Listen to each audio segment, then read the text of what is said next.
This is Scott the Fix-It Guy. We're looking at an LG washing machine that has had a problem with leaking. I'm trying to see where the leak is. This is the washer and dryer model, and we removed this lower pan. There are just two Phillips head screws we pulled out, and then there's these little tabs, and you can pull the pan out. Just looking in there, we see that there's definitely water in the bottom.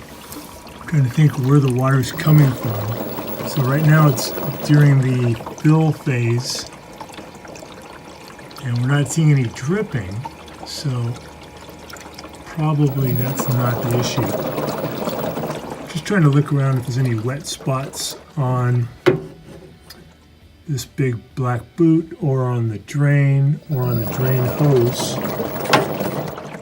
that would point to where the leak is.